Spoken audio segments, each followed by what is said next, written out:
Qué gozo estar aquí con ustedes y estar juntos adaptándonos a esta nueva casa.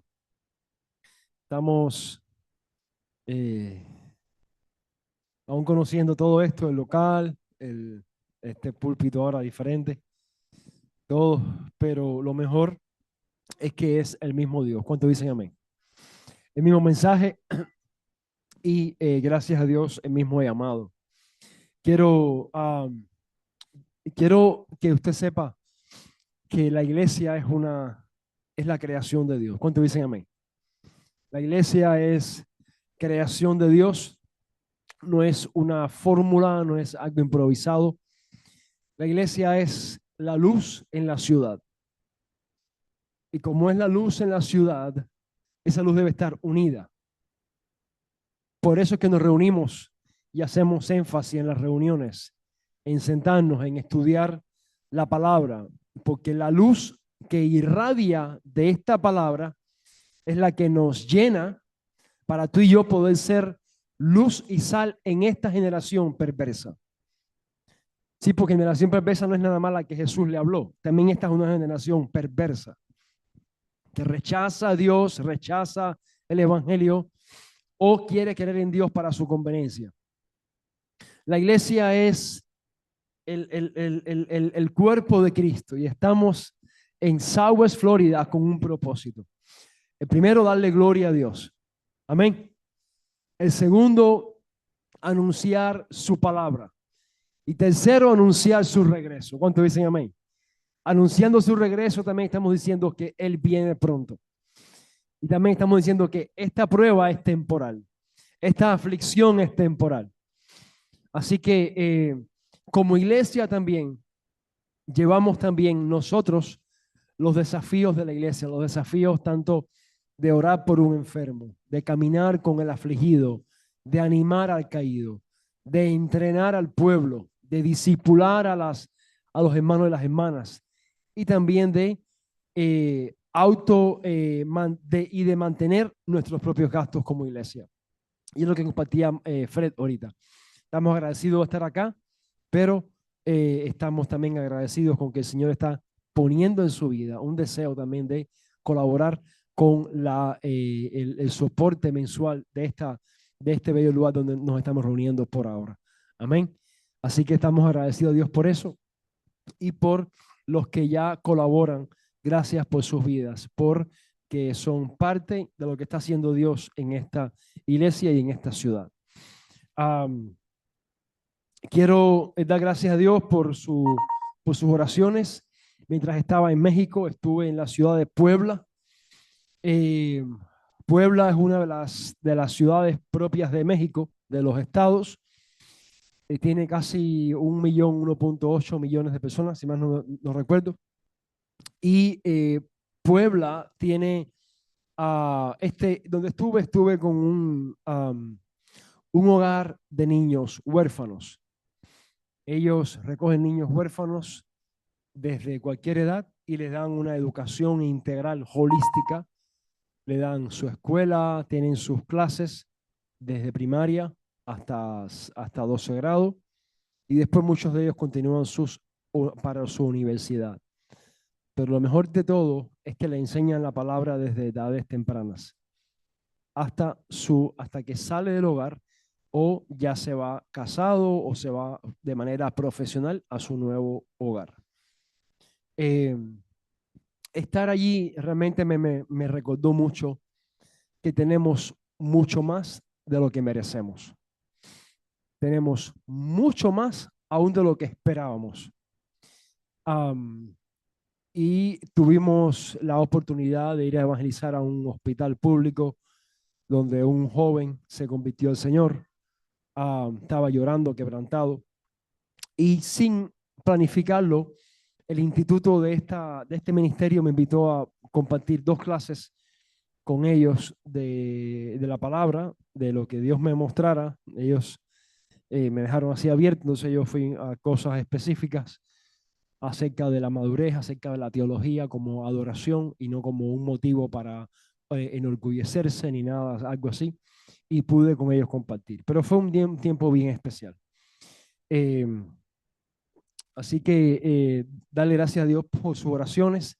Los extrañé. El pasado domingo hubiera querido estar aquí. Vi las fotos de los dos grupos, los hombres, las mujeres. Me alegró muchísimo haberlos visto y estuve tan contento de decir, wow, el pastor no está, pero mira la iglesia cómo se reunió, adoró, los líderes respondieron, los líderes se dejaron usar por el Señor, porque al final el pastor de los pastores, ¿quién es? Es Cristo el Señor. Amén. Él es el obispo de la iglesia. Así que me alegró mucho ver esas fotos y estoy muy alegre por eso. Quiero darle gracias a Dios por todos aquellos que se preparan cada semana para enseñar a las mujeres o a los hombres que separan tiempo para pasar en la palabra y decirle, Señor, háblame, ¿qué le hablo? ¿Qué enseño a tu iglesia? Ese tiempo que estás preparándote para eso es un tiempo donde también Dios te habla a ti. Así que ahí hay dos ganadores. Hay un win-win ahí. Ganas tú, eres edificado y también gana la iglesia o los hermanos cuando tú compartes. Así que qué bendición poder compartir y podernos preparar en la palabra para compartir con otros. Eh, a veces uno no sabe, yo el pasado año cuando fui a este hogar, veía a los instructores, los veía como mayores de 20 y pico de años, todos son niños, pero veía gente de 20 a 25 años y decía, esta gente, muchos de ellos deben haber sido niños que se criaron aquí, eran huérfanos y decidieron ser ahora instructores. Ellos se dedican a, hay un instructor por cada 4 niños, o sea, para poderlos vigilar, porque llegan muchos niños con muchas malas costumbres. Entonces, ellos ponen 4 por una persona. Pero yo los veía así y no sabía de dónde venían ellos. Pero en este año les pregunté, ¿ustedes han sido criados aquí en el hogar? Que, se han quedado, que han decidido quedarse trabajando acá como instructor a los niños. Y todos, ninguno de ellos habían sido criados en el hogar de niños. Todos habían sido llamados, conocieron del hogar por algún amigo o las redes sociales o algo, y decidieron ir a trabajar al hogar por llamado de Dios. Decidieron dejar sus cosas, sus carreras, sus trabajos e irse allá a trabajar con esos niños. Todos tienen de 20 a 25 años, muchos son de Puebla, algunos, conocí a uno de Acapulco, le mandé la foto a Patrick, un joven de Acapulco, y él dice que tenía su vida cristiana perfecta. Ya había terminado la universidad en marketing, trabajaba, vivía solo sin sus padres, ahí en Puebla, sus padres vivían en Acapulco, la vida perfecta, la universidad terminada, yendo a una iglesia, cristiano, cuidándose para el Señor, todas estas cosas, la vida confort, ideal. Y escucha de parte de una amiga que había un hogar de niños con niños rescatados de las calles y que estaban buscando instructores para estar con ellos. Ellos deben estar con ellos 7 días a semana, excepto un día que les dan de descanso. Los demás 6 días es con los niños ahí para arriba y para abajo. Y esos niños lo están mirando a ellos constantemente. Y si los niños, si ven que sus instructores les fallan al Señor en algo, los niños van a hacerlo, porque los niños están mirándolos a ellos como sus primeros líderes o sus modelos a imitar. Así que el él irse para allá a este hogar que se llama Esperanza Viva, usted puede buscarlo online en Puebla, fue algo que no fue fácil. Dios trató con su vida y lo llevó de la comodidad, la universidad terminada, yendo a su iglesia, a ir a estar con esos niños de lunes a domingo, tiempo completo con ellos y soportándole todas las malas crianzas, las malas costumbres, todas. Así que yo el año pasado no sabía, pensaba que eran muchachos crecidos en el hogar, pero no, todos decidieron ir ahí por un llamado de Dios. Y yo decía, Señor, ¿cuántas cosas no estamos haciendo? Y me incluyo sacrificialmente para tu gloria en este tiempo donde hay tanta necesidad, en este momento donde aún hay tanta necesidad. Y orábamos y desafiamos a los jóvenes que fueron, éramos como 25, los desafiamos a llegar aquí a South Florida, a decir, ¿qué puedo hacer, Señor, de forma sacrificial para impactar esta generación con el Evangelio? Y sobre eso quiero hablar en esta tarde. Quiero que te pongas de pie para juntos leer su palabra. Si puedes acompañarme a Hechos 7, verso 17. Hechos 7, verso 17. Tengo que adaptarme a predicar aquí en esto. Pasa que tengo una mesa sueca así delante de mí.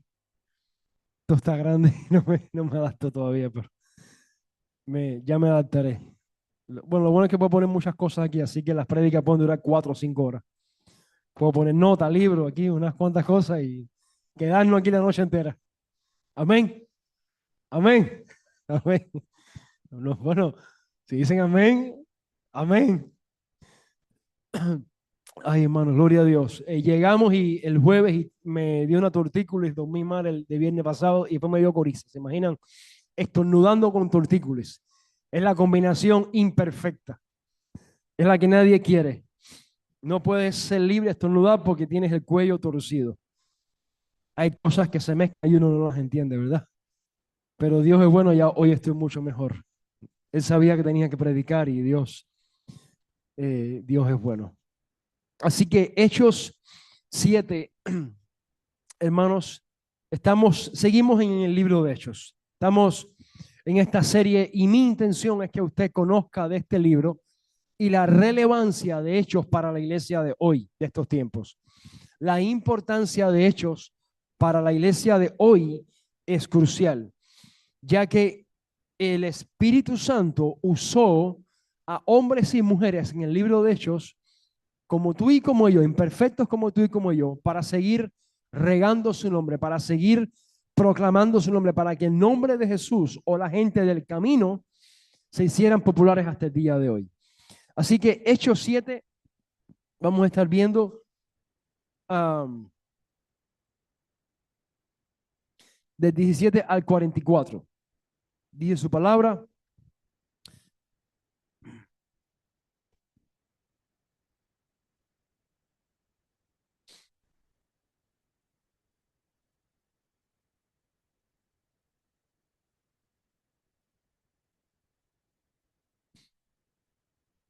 Pero cuando se acercaba el tiempo de la promesa que Dios había jurado a Abraham, el pueblo creció y se multiplicó. Vamos a leer un ratico, ¿vieron? Así que siga conmigo ahí.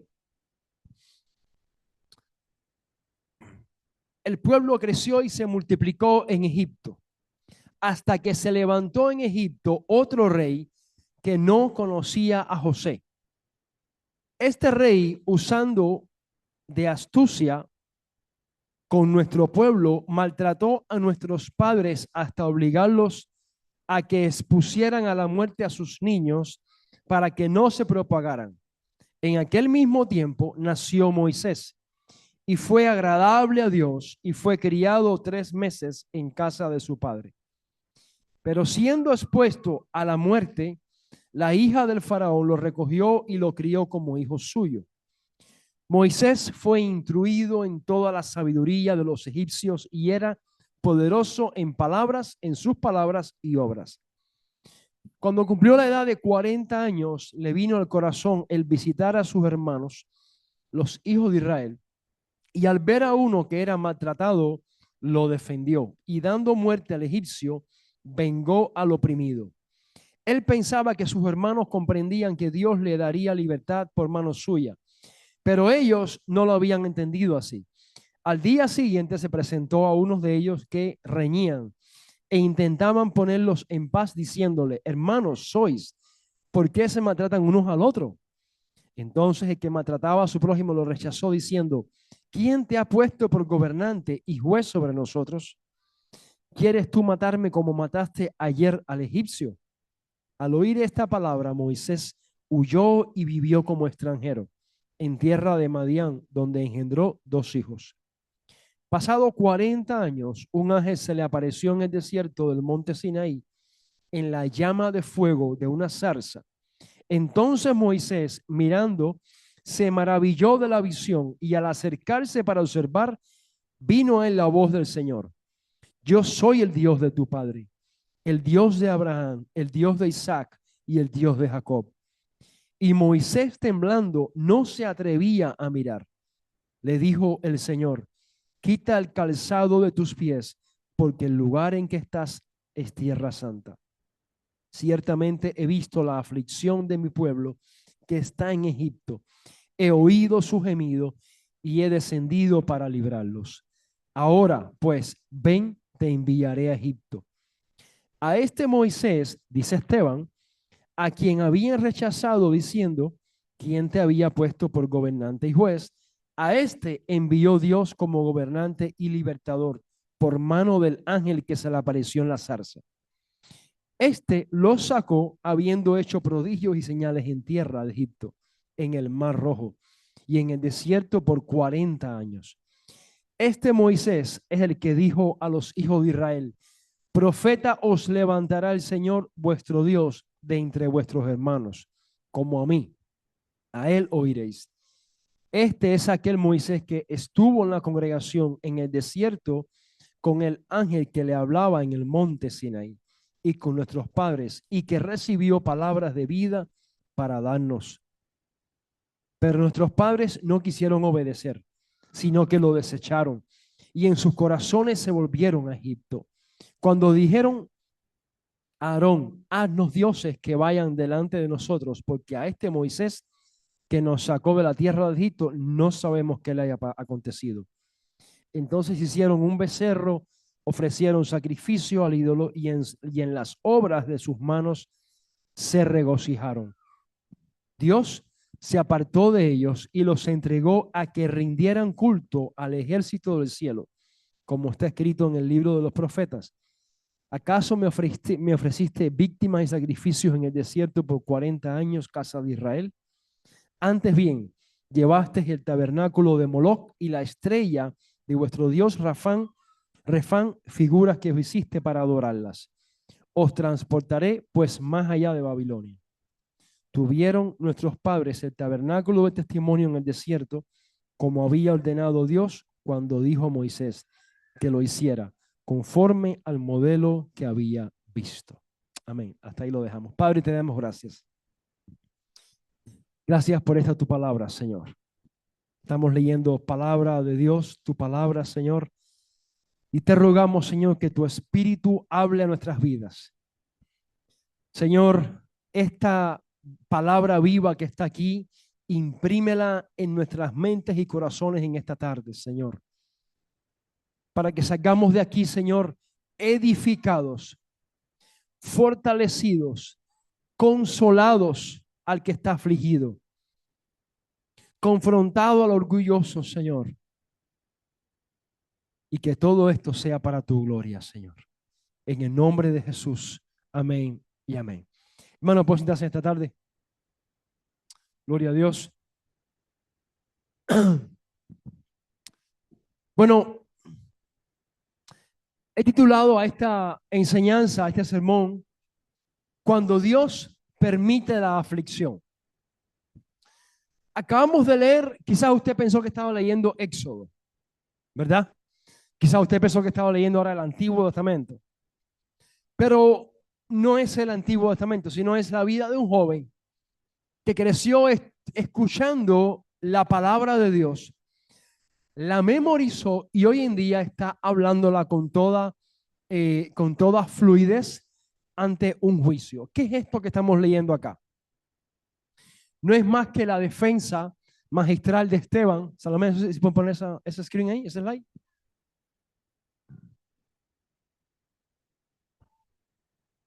Ah, porque no se ve adelante. Ya, ok. Yo pensaba que podía ser igual que el Pastor Ron, podía leer adelante. Entonces eso es con los americanos nada más. Con los hispanos no ocurre eso. Okay. Hay que ver eso después, hay que ver eso después. Eso está sospechoso con los gringos nada más que pasa eso. Ok, bueno, vamos, estamos aún conociendo todas aquí las cosas de acá. Ahora, ¿qué pasó? ¿Qué está haciendo Esteban? ¿Dónde está Esteban? ¿Qué está pasando? ¿Cuál es el contexto de esta explicación, de esta disertación magistral de Esteban ante Caifás? ¿Recuerdan ustedes que Esteban está ahora siendo qué cosa? Interrogado. ¿Por qué? Por predicar, ¿verdad? Y como usted puede leer ahí, la defensa magistral de Esteban ocurre a la pregunta del sumo sacerdote Caifás. Si usted va conmigo a Hechos 1, a Hechos 7:1, él le pregunta, Hechos 7:1 dice, el sumo sacerdote entonces dijo, ¿es esto así? ¿Por qué? Porque dice que unos versículos anteriormente, en Hechos 6:13, dice, y pusieron testigos falsos que decían, este hombre no cesa de hablar palabras blasfemas contra este lugar santo y contra la ley. Así que traen ahora a Esteban y Caifás está y le dice, ¿es esto así? Como diciendo, ¿es esto verdad? ¿Qué tienes que decir? Entonces, Esteban comienza a dar toda una disertación desde Abraham, Moisés, David, Salomón. En lugar de Esteban querer buscar su liberación, o Esteban, en lugar de querer buscar que Dios lo liberte, él comienza a decirles a ellos y a comprobarles a ellos históricamente, ¿verdad? Que el Moisés en el que ellos están defendiendo totalmente era una parte de la historia más grande. Que Abraham, al que están ellos defendiendo grandemente, era solamente una parte de la historia más grande que vendría después. Así que Esteban está viniendo, note esto, que está viniendo desde el mero principio de todas las cosas. Hoy en día estábamos en un evangelismo en Puebla, en la calle, y les hablábamos a las personas y les decíamos, ¿usted ha escuchado de Moisés? Él no era cristiano, pero escuchó de Moisés hacía mucho tiempo, ¿verdad? Y ese así escuché algo de Moisés y eso me dio entrada para comenzar a hablarle del evangelio.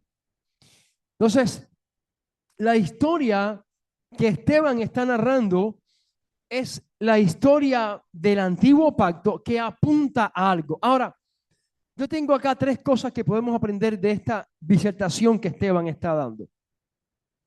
Tres cosas que aprendemos de la defensa de Esteban. Y quiero que usted las apunte, las tenga presente, las pueda anotar, si quiere, si tiene ahí para anotar, porque me senté a mirar, a observar qué puedo aprender, qué podemos aprender de esta presentación de Esteban antes de ser lapidado. Ustedes recuerdan que Esteban fue lapidado, ¿recuerdan ustedes? Era una pena, era una forma de ejecución letal, el ser apedreado. ¿Usted se imagina a alguien apedreado? Bueno, no quiero que se imagine nada creepy ahora, pero que piensen nada más qué manera está de morir por causa del Señor, ¿verdad? Ser apedreado. Interesante esto, que Jesús salvó a una mujer adúltera de ser apedreada, pero con Jesús, ¿qué hizo? No lo salvó de ser apedreado, pero estuvo todo el tiempo con él. ¿Recuerdan ustedes Juan 8? ¿Verdad? ¿Qué le dijo Jesús a los fariseos? A todos los que estaban, presentando una acusación contra ella. Que tire la primera piedra aquel que no ha pecado. ¿Y qué pasó? Dice que todas las arrojaron al piso. ¿Acaso no podía Jesús haber hecho lo mismo con Esteban? Haberse presentado y decir que tire la primera piedra aquel que no haya blasfemado o aquel que no haya pecado. Pero no. Esteban fue martirizado. Pero es interesante, siempre es bueno escuchar las últimas palabras de alguien que muere. Porque generalmente las últimas palabras de alguien que muere hablan de su convicción dónde está. O habla de su mayor deseo dónde está. Y Esteban, unos minutos antes de partir con el Señor, antes de expirar, dice que veía al Señor. Lo vio, lo veía y antes de dar su último aliento, Esteban da esta predicación. Note la belleza de lo que en la vida de Esteban Dios estaba haciendo y dónde estaba su corazón. Que en sus últimos minutos de vida, en lugar de defenderse, en lugar de defender o en lugar de querer proteger su vida, él está proclamando el evangelio y está proclamando históricamente la veracidad de Cristo el Señor como el hijo rechazado por los fariseos, aún sabiendo que esto no iba a proteger su vida del todo. Así que Esteban comienza diciendo, verso 17. Lea usted conmigo en su Biblia, Hechos 7, 17. Dice: pero cuando se acercaba el tiempo de la promesa que Dios había jurado a Abraham, el pueblo creció y se multiplicó en Egipto, hasta que se levantó en Egipto otro rey que no conocía a José. Este rey, usando de astucia con nuestro pueblo, maltrató a nuestros padres hasta obligarlos a que expusieran a la muerte a sus niños para que no se propagaran. Hacemos una pausa ahí. Dice que otro rey se levantó que no conocía a José. ¿Qué significa los que han leído este pasaje? ¿Qué significa esto? José, ¿qué había hecho por Egipto? José administró, salvó a Egipto de un mal uso de los recursos que tenía. Saben ustedes el tiempo de las vacas flacas, las vacas gordas. Saben ustedes todo lo que Egipto, saben todos ustedes la historia, cómo José llegó y cómo se le puso de administrador, cómo pudo administrar, cómo pudo salvar a Egipto, y aún la gente de los pueblos venían alrededor a Egipto a buscar abastecimiento. Básicamente Dios usó a José para salvar a Egipto de una gran hambruna que vino en aquellos momentos. Pero dice que no se acordaban de José. No se acordaban ya de lo bueno que José había hecho. Así que leyendo yo y estudiando esto, a mi mente venía, bueno, no solamente Egipto, nosotros también muchas veces hemos olvidado lo bueno que ha sido Dios con nosotros. Nosotros hemos olvidado con frecuencia lo bueno que ha sido Dios con nosotros. Tengo una frase acá que quiero poner. En nuestro caminar con Cristo, no solo muchos olvidarán lo que has hecho por ellos, sino que también uno mismo a veces olvida lo que otros o Dios mismo ha hecho por nosotros. ¿Dónde está esa frase? Aquí está puesta. Ahí.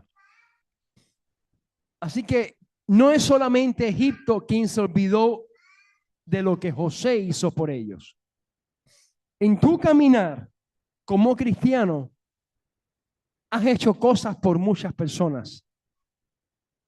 Y cuando digo como cristiano, hago una diferencia, porque aún como no cristiano hemos hecho muchas cosas por los demás. Pero al hacerlo como cristiano queremos que Dios sea glorificado en eso, ¿cierto o no? Queremos que Dios sea glorificado. Hay una diferencia, y lo interesante es que no solamente uno olvida, no solamente es que otros olvidan lo que tú has hecho por ellos, más también uno mismo olvida lo que otros han hecho por uno o lo que Dios ha hecho por uno mismo. Así que Esteban está ahora diciendo, ellos olvidaron de todo lo que José hizo por ellos. Todo lo que José sacrificó, todo lo que Dios lo usó, todo lo que ustedes saben lo que es estar en una mazmorra, preso, ¿verdad? Y estar ahí y aún salir y no guardar rencor, sino dejar que Dios te use para ahora gobernar el pueblo. José no se detuvo a nada del proceso que pasó, sino que Dios le dio sabiduría y él ayudó a Egipto a ser prosperado. Lo primero que a mi mente venía era esto. Y hay un pasaje que quiero traer a su mente esta tarde que está en Deuteronomio 4, verso 9. Dice, por tanto, cuídate, quiero que lo busquen en su Biblia. Deuteronomio 4, verso 9. Quiero que lo busques en tu Biblia y lo marques si tienes ahí para marcar.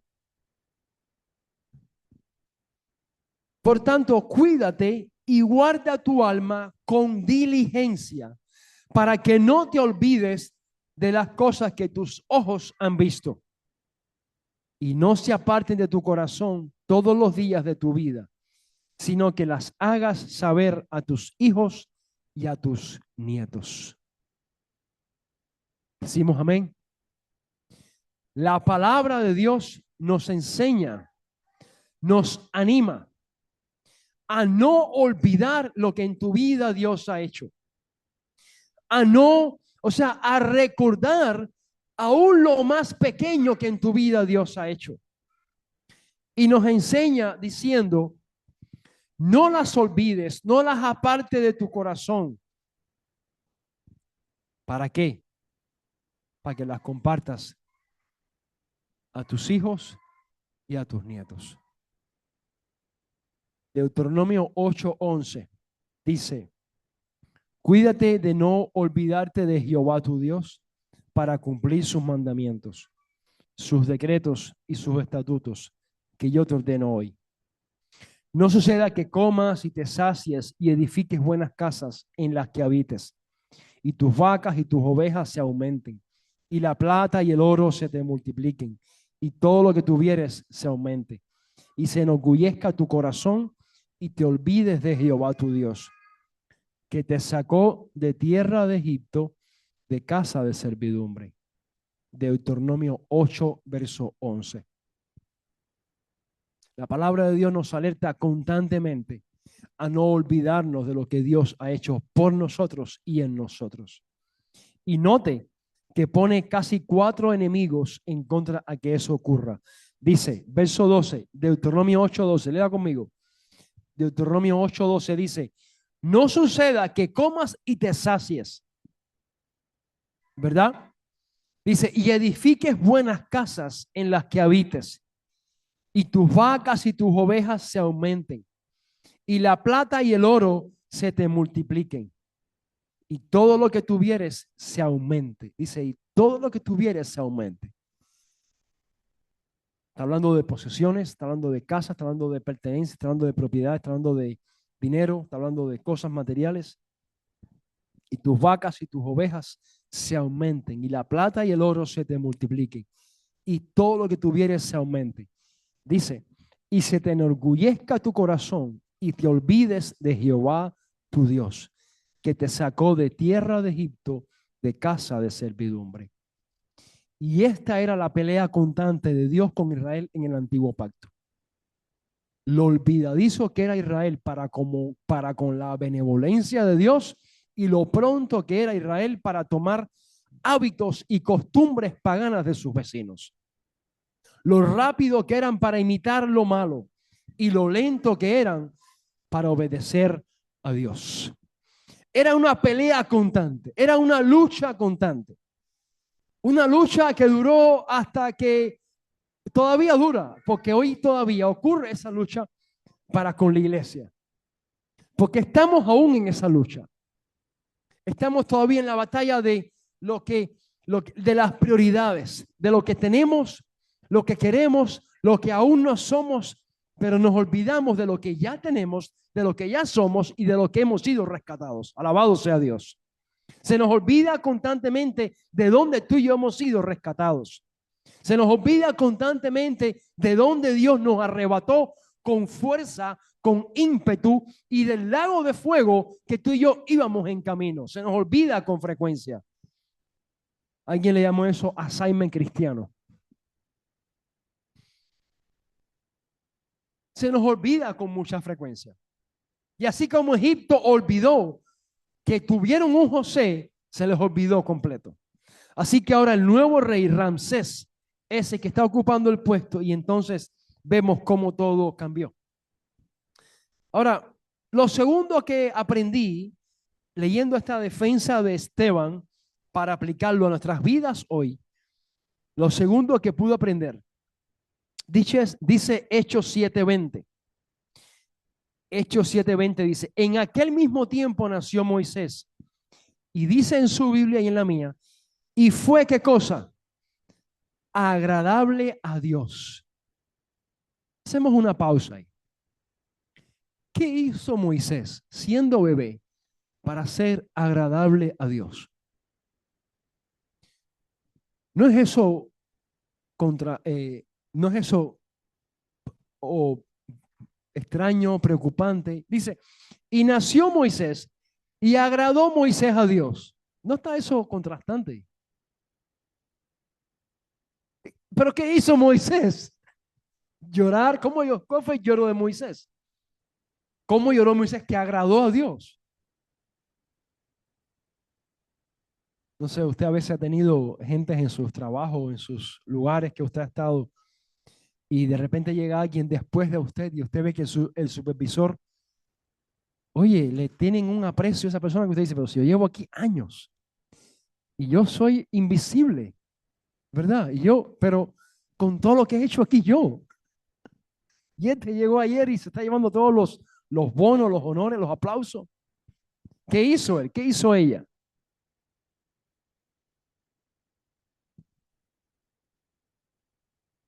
Lo segundo que aprendí es que no hay favoritismo, sino soberanía y propósitos. Alabado sea Dios. Escuche esto. No es que haya favoritismo con Moisés. Lo que hay es soberanía y propósito. Porque pensando un poco racional, Moisés no hizo absolutamente nada para ganarse el favor de Dios, para ser el único o uno de los pocos niños, bebés hebreos que se librara de esta matanza hebrea. No hizo absolutamente nada. Pero como Dios está en la historia y Dios está delante de la historia y usando todo para su gloria y su propósito, Dios escoge a Moisés. Dice, en aquel mismo tiempo nació Moisés y fue agradable a Dios. Ya vimos, cuando leas eso, diga, bueno, Moisés no hizo nada, sino no es favoritismo, esto es soberanía y ¿qué más? Y propósito. Diga conmigo, soberanía. Diga conmigo, soberanía y propósito. ¿Qué significa soberanía? ¿Qué significa soberanía? Que Dios es soberano. ¿Qué significa esto? Hace las cosas como Él quiere. Dios no tiene presión de nadie ni de nada y Él actúa como quiere, cuando quiere y cómo quiere y con quien Él quiera. Dios escoge a Moisés y lo separa para la gran liberación de 2 millones de hebreos. Y note cómo Esteban está diciendo todo esto de qué? De memoria. Esteban no está con un pergamino delante de él. Esteban no está con un pergamino delante de él de lo que sus padres, él está haciendo todo esto de memoria. ¿Qué clase de predicación? Oye, pero ese diácono, ¿qué clase de envidia con el diácono ese, verdad? ¿Eh? Lleno del Espíritu Santo también. Pero también le enseñaban todo esto desde bebé. Ellos conocían todo esto de memoria. Pero el conectarlo con Cristo es donde ahí estaba el Señor obrando en su vida. Note qué disertación Esteban está dando. Dios se agradó de Moisés sin Moisés haber hecho algo, porque tenía más peso el propósito que el favoritismo. Yo quiero que tú sepas algo esta tarde. Yo no sé ahora mismo en qué evento tú estás de tu vida. Yo no sé ahora mismo, hoy 14 de junio, en qué circunstancia tú estás atravesando en tu matrimonio, en tu casa, con tus hijos, en tu trabajo, con tus negocios, con tus hermanos, con tus abuelos, con tus padres. Lo que sí te quiero decir es algo. Dios está tejiendo la historia de tu vida y en su tejer Él va a usar a personas o eventos para revelarse más a nuestras vidas. Escucha, Dios está tejiendo la historia de tu vida y en su tejer Él va a usar a personas o eventos para revelarse más a nuestras vidas. No significa que ese evento o esas personas o ese suceso sea nice and fine y bueno y agradable. Lo que sí Dios quiere es que en medio de cualquier proceso en que tú estás ahora mismo o estarás la semana que viene, Dios desea revelarse más a tu vida. y que le conozcan mucho más a más profundidad.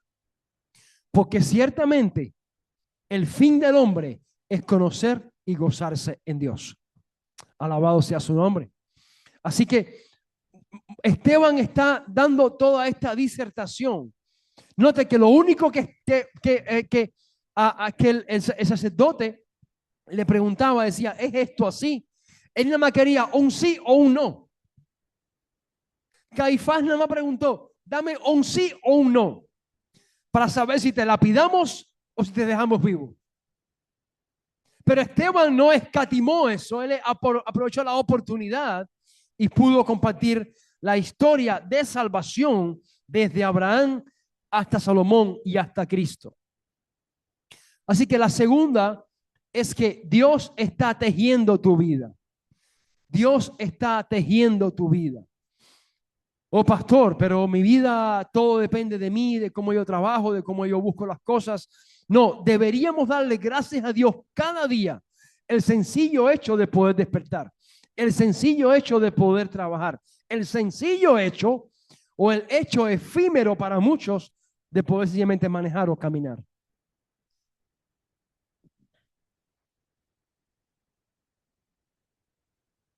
Tres, ¿qué aprendí de estar leyendo esta defensa de Esteban? Una palabra que creo que es la que alguien definió como la que más carece, de la que más carece la iglesia evangélica hoy en Estados Unidos. Y es la palabra convicción. Después de varias investigaciones, estudios, ¿qué falta en la iglesia de Estados Unidos para comprometerse más, para avanzar más con respecto a otros países? La palabra convicción. Porque la convicción plena de quién te ha llamado, de para qué nos llamó, es la que nos va a llevar a un compromiso mayor, a buscar a Dios constantemente. Es la que nos va a llevar a empujar en el reino de Dios para poder ver la gloria de Dios en este tiempo, en tu familia, en esta generación y donde quiera que vayas. Convicción. Convicción. Note que Esteban tenía la oportunidad de defenderse. Tenía la oportunidad de decir, no, lo que ellos han dicho es mentira. Yo no estoy diciendo ninguna a nada, ninguna ofensa contra Moisés, ni nada. Yo no estoy negando el nombre de Jesús. Él podía haberse defendido para no ser lapidado. Pero Esteban está seguro de quién lo llamó. Y Esteban, algo más, está lleno del Espíritu Santo. El Espíritu de Dios está en Esteban. No solo para salvación, sino lo está llenando. No es lo mismo sellar que sellar y llenar.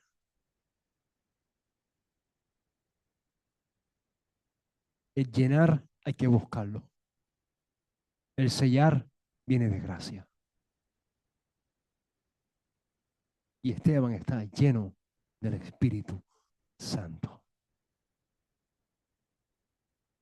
Él sabe dónde va a estar. Él sabe dónde va a ir. Y note que él no vio la visión que tiene de Jesús que vemos al final. No ocurre antes de su defensa, ocurre después.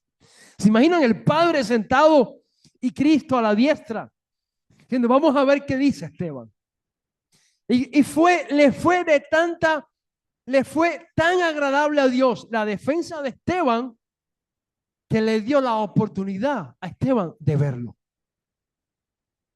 ¿Acaso Jesús y Dios no estaban ahí? Ya ellos estaban ahí. Pero les dijo, vamos a dejar que nos vea.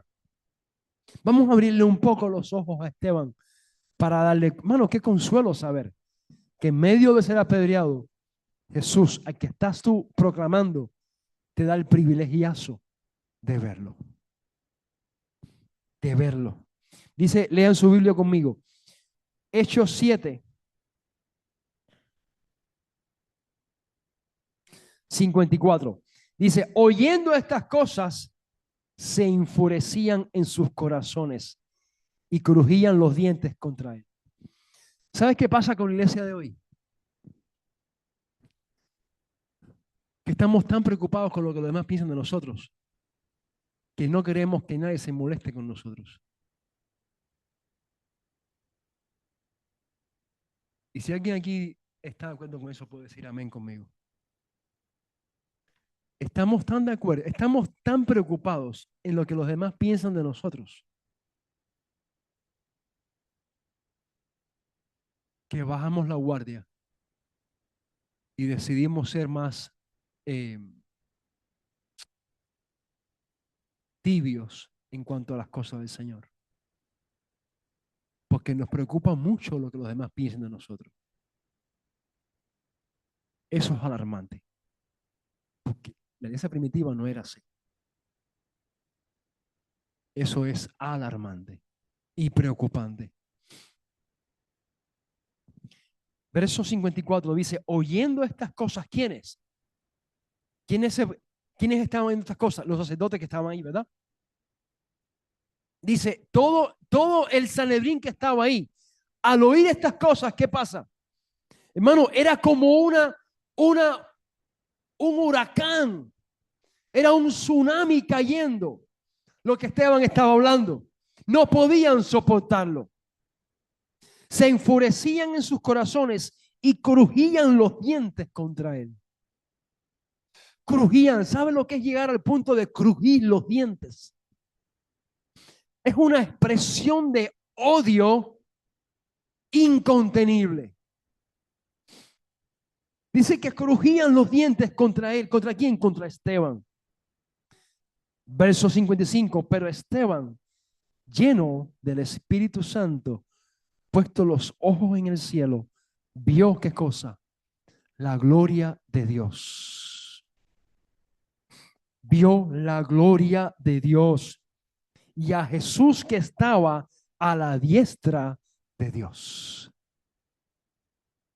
Mira, yo sé que muchos de acá han dicho, oye, pero yo le he compartido este evangelio a tantas personas ya.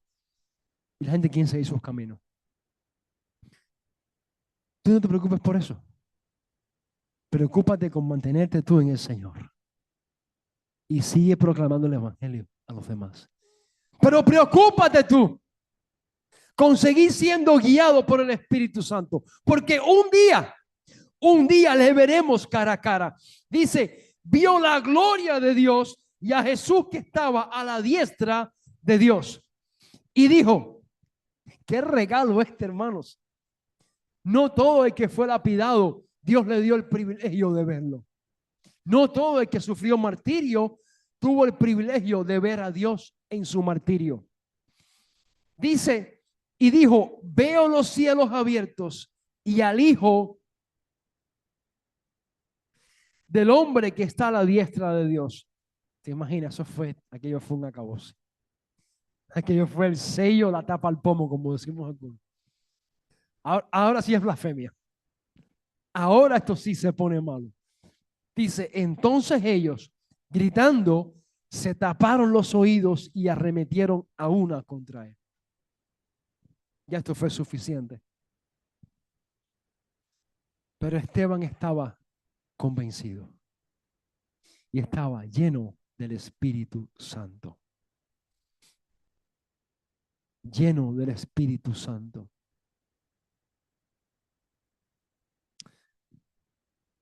Oh, hermanos, qué falta nos hace mucho menos la tecnología.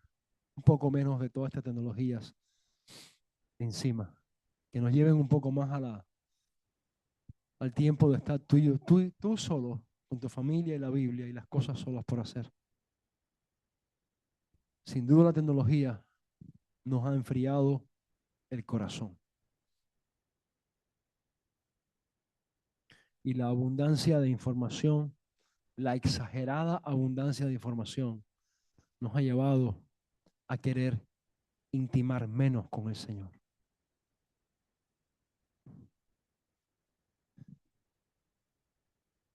Mientras estaba en este hogar, a los instructores que están con los niños, les dan nada más 30 minutos de teléfono. al día para que manden mensajes, los correos y las cosas. El resto del día están con los niños o en la palabra. Solo le dan 30 minutos. Y a esos jóvenes no les falta la alegría, no les falta el gozo, no les falta la preparación, no les falta lo que están haciendo en la vida, impactando la vida de estos niños. Y tienen una determinación tremenda por cómo Dios les ha guiado a trabajar ahí, sabiendo que no tienen descanso, porque son 4 niños para arriba y para abajo. No es que el único momento de descanso es cuando los mandan para la escuela, que están de 8 a 4, ellos están en la escuela. Ya después es con ellos para arriba y para abajo. Duermen con ellos, van al baño, dale, vamos, estamos ahí, tanto tiempo viviendo con ellos. Yo le digo a ustedes, son pastores de estos muchachos. Lo único que un pastor con un precio más alto, porque el pastor de Estados Unidos va para la casa y está en la casa, pero ustedes tienen que estar con ellos constantemente, 7 días a la semana, ellos viéndolos a ustedes, observando cómo se mueven, qué hablan, qué dicen, cómo se expresan.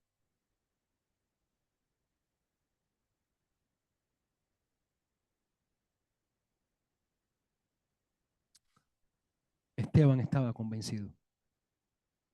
Convicción es algo que falta mucho a la iglesia en este país. Convicción, conviction en Cristo.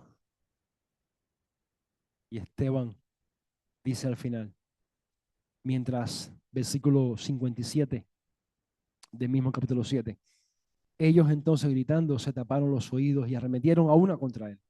Lo echaron fuera de la ciudad y lo apedrearon. Los testigos pusieron sus ropas a los pies de un joven que se llamaba Saulo. Mientras lo apedreaban, Esteban oraba y decía, Señor Jesús, recibe mi espíritu. Y puesto de rodillas, clamó a gran voz, Señor, no les tomes en cuenta este pecado. Habiendo dicho esto, durmió. Qué humildad, qué carácter. Pidiéndole a Dios que no tomara en cuenta las pedradas que estaba recibiendo. Qué convicción. Las mismas palabras que Jesús dijo, ¿dónde? En la cruz. No les tomes en cuenta esto.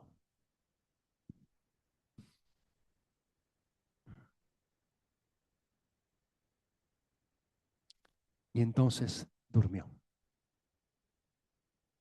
¿Por qué durmió? Porque sabemos la doctrina de la resurrección. Un día todos seremos resucitados con Él. Amén. Así que el que muere no es que muere, sino que duerme. Va en un tiempo de un sueño temporal. Hasta que en el gran día, el día de los días, habrá el día de resurrección. Hay 2 resurrecciones en la vida del cristiano. La primera, ¿cuál es?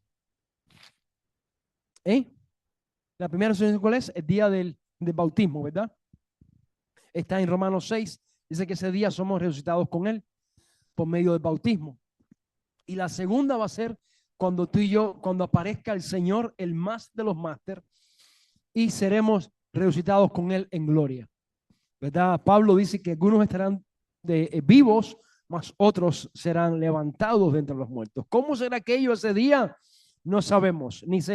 Usted se pone a imaginar cómo Dios va a ensamblar todos esos cuerpos que están descompuestos, cómo Dios va a poner juntos todos. ¿Se imaginan que hay mártires del tiempo de los padres de la iglesia que el cuerpo lo desmembraron para dar alertas a los cristianos de que no predicaran más el evangelio y ponían la cabeza en un lugar, los brazos en otro, y así. ¿Se imagina? ¿Cómo Dios va a hacer eso? Usted ni se imagina. Eso es realmente difícil de imaginar. Pero Dios lo va a hacer. Como mismo hizo esta tierra y este mundo en que tú estás viviendo hoy en día. Hermanos, el Dios en el que tú y yo hemos creído es el Dios que ha hecho todas las cosas. Y es el Dios que ve el Golfo de México y los océanos en la palma de su mano. Quiero que vayas conmigo a Isaías 40 y Isaías 40 en esta tarde. Isaías 40.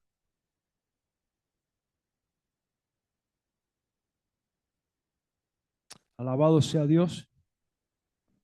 Un ruidito ahí que está, tiene como unos efectos especiales.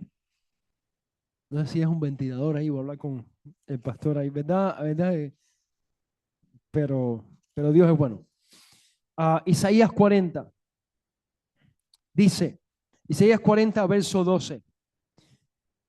Hermanos, el Dios al que tú sirves, el Dios al que tú y yo servimos, no solamente es un Dios grande, sino es el único Dios. Es el Dios que ha hecho todas las cosas. Y dice en Isaías 40, verso 12 al verso 15, dice, ¿quién midió las aguas con el hueco de su mano y los cielos con su palmo? Con 3 dedos juntó el polvo de la tierra y pesó los montes con balanza y con pesas los collados. ¿Quién examinó al Espíritu de Jehová o le aconsejó y enseñó? Dice, ¿a quién pidió consejo para poder discernir? ¿Quién le enseñó el camino del juicio o le dio conocimiento o le mostró la senda de la prudencia? He aquí que las naciones son para él como la gota de agua que cae del cubo y como polvo menudo en las balanzas le son estimadas. He aquí que las islas le son como polvo que se desvanece. Ni el Líbano bastará para el fuego, ni todos sus animales para el sacrificio. Como como nada son todas las naciones delante de él. Para él cuentan menos que nada, menos que menos que lo que no es. ¿A qué pues haréis semejante a Dios? ¿O qué imagen le compondréis? El artífice prepara la imagen de talla. El platero la extiende el oro y le funde cadenas de plata. El pobre escoge para ofrecerle madera que no se apolille. Se busca un maestro sabio que le haga una imagen de talla que no se mueva. ¿No sabéis? ¿No habéis oído? ¿No os lo han dicho desde el principio? ¿No habéis sido enseñado desde que la tierra se fundó? Él está sentado sobre el círculo de la tierra, cuyos moradores son como langostas. Él extiende los cielos como una cortina, los despliega como una tienda para morar. Él convierte en nada a los poderosos y a los que gobiernan la tierra los hace como cosa vana. Ese es nuestro Dios. ¿Cuántos dicen amén? ¿Cuántos dicen amén? ¿Cuántos le dan un fuerte aplauso al Señor esta tarde? Él es bueno. Él es bueno. Y Esteban sabe que está del lado del ganador. Aleluya. Él sabe que está del lado ganador. Aunque por un momento tenga que sufrir un poco. Aunque por un momento unas piedras le desfiguren un poco su rostro y eventualmente le roben la vida. Él sabe de qué lado está. Del lado del Señor. Aquel que gobierna todas las cosas. Y Dios no lo avergonzó, porque Dios le mostró su gloria y no lo avergonzó. ¿Saben ustedes que estaba Saulo a los pies? Y saben ustedes Saulo después quién fue. ¿Saben ustedes? Alguien dijo, un teólogo dijo, Saulo sufrió por Esteban y por 50 y por 77 Esteban más. Y es verdad que sufrió. Los que han recorrido la vida de Pablo saben que Pablo realmente sufrió. Sufrió el triple de lo que Esteban sufrió. Y su muerte después fue decapitación. Porque el Señor nos pide, no te enamores de este mundo. Este mundo es pasajero. Dile que está a tu lado, este mundo es pasajero. Dile que está a tu lado, este mundo es pasajero. Este mundo es pasajero. Es más pasajero de lo que tú piensas. Es más temporal de lo que tú piensas, de lo que tú crees. Este mundo. Podría pasar ahora mismo aquí cualquier cosa. Cualquier cosa aquí puede pasar ahora mismo. Porque este mundo es temporal. Y es mejor estar en las manos de aquel que tiene este mundo, en la palma de sus manos, a tú estar en las manos de aquel que es el príncipe de este mundo, que se llama Satanás. Es mejor estar en las manos del Señor. que en las manos del enemigo. Ponte esta tarde de pie para juntos orar. Gloria a Dios. Qué bueno la vida de Esteban y qué desafío para la iglesia hoy. Y hermanos, note que Esteban no se habla casi de él. Usted escucha mensajes o enseñanzas y de Esteban casi no se habla, no sé por qué. Pero hay tanto que aprender de la vida de Esteban, de todo este proceso de juicio, de acusación. Hay tanto que aprender de la vida de Esteban y que hemos estado estudiando en estos domingos. Yo quiero que se vaya con esta enseñanza. Convicción. ¿Cómo está tu convicción en el Señor? ¿Y qué cosas pueden competir contra esa convicción en tu vida? Placeres, críticas, propiedades, tenencias materiales, popularidad. ¿Qué cosas pueden competir en tu vida con la convicción de que Cristo es tu Señor? Si hay algo que está compitiendo, pídele al Señor, Señor, dame más convicción y ayúdame a negarme a mí cada día. Amén. El apóstol Pablo decía en Gálatas 2:20, con Cristo estoy juntamente crucificado y ya no vivo yo, mas vive Cristo en mí, y lo que ahora vivo en la carne, lo vivo en la fe que del Hijo de Dios, el cual me amó y se entregó a sí mismo por mí. Qué irónico, ¿verdad? El mismo que está ahora recibiendo, aprobando a Esteban, aprobando el desangramiento de Esteban, su cara hinchada, aprobando esto, un tiempo, años después está diciendo, con Cristo estoy juntamente crucificado. ¿En serio? ¿En serio? Es que el plan de Dios es así, hermanos. Tú no sabes quién tiene delante. Y mire, no pienses de alguien menos sencillamente por lo que aparente. Dios puede hacer cualquier cosa en tu vida o a través de tu vida para alcanzar a alguien en esta generación.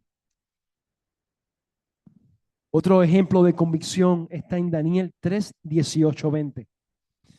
Donde un grupo de 3 hebreos dijeron, los que saben la historia, y si no sepas, oh rey, que no serviremos a tus dioses, ni tampoco adoraremos la estatua que has levantado. Entonces Nabucodonosor se llenó de ira y se demudó el aspecto de su rostro contra Sadrach, Mesach y Abednego, y ordenó que el horno se calentase 7 veces más de lo acostumbrado, y mandó a hombres muy vigorosos que tenía en su ejército a que atasen a Sadrach, a Mesach y a Abednego para echarlos en el horno de fuego ardiendo. Esta gente